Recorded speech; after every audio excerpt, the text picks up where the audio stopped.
Bienvenidos a Compendio de Clases. El día de hoy vamos a ver qué son y de cómo trabajar con la composición de funciones. Entonces, la composición de funciones es una función formada por la composición o la aplicación sucesiva de otras funciones. Es decir, imagínense que tengo la función f de x, que es igual a x al cuadrado, y tengo otra función llamada g de x, que es igual a seno de x. Por lo tanto, si yo quiero calcular la composición de funciones, es decir, g de f de x, o también lo puedes encontrar como f de g, o también lo puedes calcular o lo puedes encontrar de esta manera. Simplemente es notación que significa lo mismo. Esto significa que voy a introducir dentro de la función g de x f de x, es decir, aquí tengo la función f de x y la voy a introducir dentro de seno de x, es decir, dentro de su argumento. Por lo tanto, vamos a hacer eso. Entonces voy a escribir g, que aún no lo voy a escribir de esa manera, y aquí voy a tener x al cuadrado, es decir, estoy calculando la composición, donde antes estaba f de x, voy a introducir x al cuadrado, y por lo tanto esto es igual a ya introducir seno de x al cuadrado. Y por lo tanto, esta sería la respuesta. Simplemente ya quitaré los paréntesis y esta sería la respuesta. Ahora bien, ¿qué significa entonces f de g de x? Es decir, estoy calculando la composición. Ahora voy a introducir la función seno de x dentro de x al cuadrado. Por lo tanto, esto será igual a escribir a f de g de x. Es decir, ahora voy a introducir seno de x y eso significa que voy a elevar seno de x elevado al cuadrado, porque ahora esto que vale f de x es igual a x al cuadrado, y como estoy introduciendo el seno lo voy a introducir en esta posición. Por lo tanto, eso significa seno al cuadrado de x. Pero no puedo elevar un argumento. Si estoy elevando esto al cuadrado, únicamente va a afectar al seno al cuadrado, porque el argumento no se va a afectar cuando eleve todo el término al cuadrado.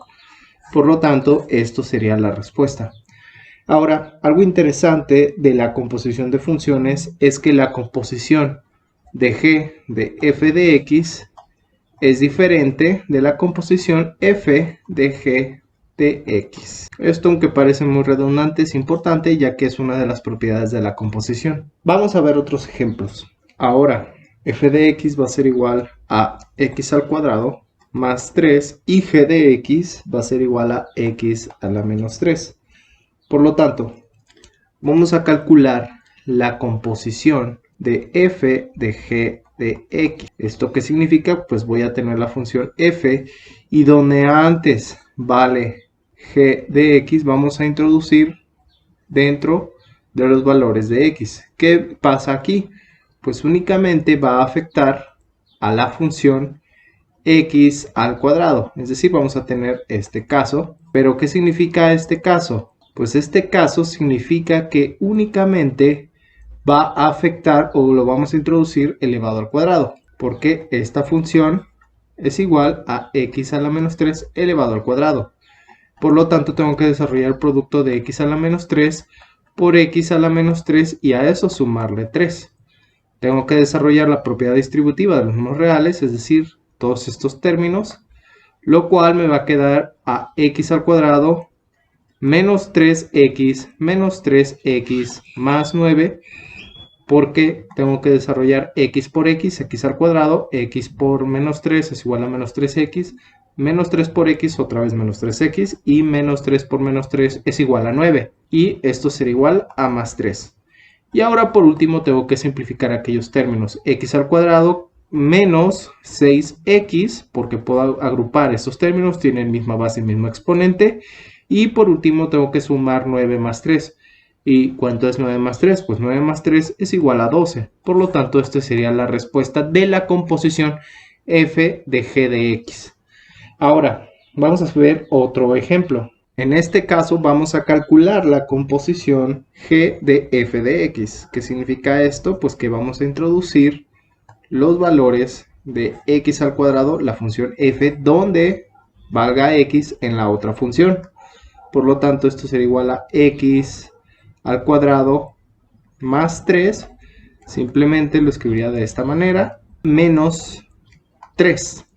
Y por lo tanto, como aquí no hay ninguna multiplicación, ningún símbolo, puedo simplemente cancelar los paréntesis. O puedo decir, voy a multiplicar por positivo. Como es por positivo, no cambia nada dentro del paréntesis. Por lo tanto, te va a quedar x al cuadrado más 3 menos 3. Y estos términos se cancelan, por lo tanto, la composición de eje de f de x es simplemente x al cuadrado. Muy bien, parece que esto es relativamente fácil. Y la verdad es que lo es. Ahora vamos a hacer y les voy a pedir el siguiente ejercicio. Para comprobar que están aprendiendo, les pediré por favor que para la función f de x, que es igual a x más 1, y g de x, que es igual a x al cuadrado, me calculen f con respecto a g de x y también la función composición g de x con respecto a f de x. Por favor, déjame en los comentarios para ver que realmente estás aprendiendo. Y si es la primera vez que ves alguno de mis videos, por favor dale un like para que pueda llegar a más gente estos videos, estos ejercicios. Si es la primera vez que ves uno de mis videos, por favor te invito a que te suscribas y que le des a la campanita para no perderte ninguno de nuestros videos. Nos vemos en la siguiente entrega. Hasta pronto. Nuevamente, si este video ha sido de su agrado, no olvides suscribirse, darle like, comentar y nos vemos en la siguiente entrega. Hasta pronto.